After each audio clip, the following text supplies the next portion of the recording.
Bruno, na entrevista que você fez com Roger Scruton em 2015, grande privilégio que você teve, ele disse logo no começo, você perguntou por que ele estava escrevendo um segundo livro, ou mais um livro sobre conservadorismo. Ele disse que era preciso falar, mais uma vez, de um modo diferente sobre os princípios conservadores, para que para as novas gerações isso não parecesse como uma filosofia antiga, algo não aplicável.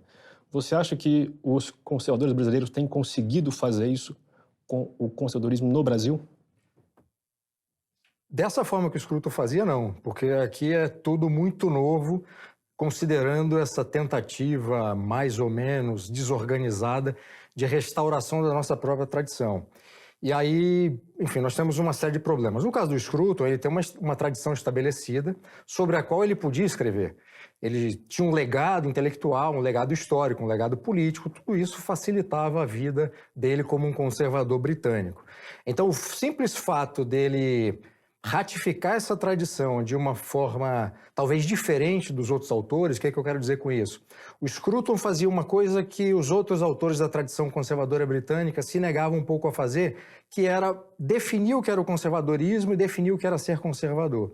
Ele, inclusive, colocava isso nos próprios títulos para que isso ficasse muito claro, né? Embora o Scruton também fazia o que os outros conservadores faziam, que não era definir, era uma recusa de definir o conservadorismo ou ser conservador numa frase, num parágrafo, mas aquilo estava diluído nos elementos conservadores que ele descrevia no livro com base nessa tradição.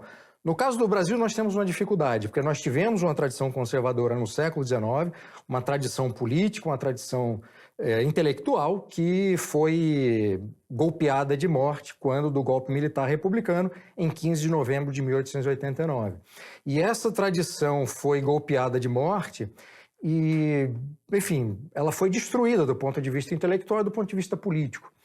E de uns anos para cá, você tem algumas pessoas fazendo trabalhos individuais, então você não tem um movimento, não tem nada organizado, articulado, para conhecer primeiro essa tradição e restaurá-la, obviamente atualizando devidamente aquilo que precisa ser atualizado, né?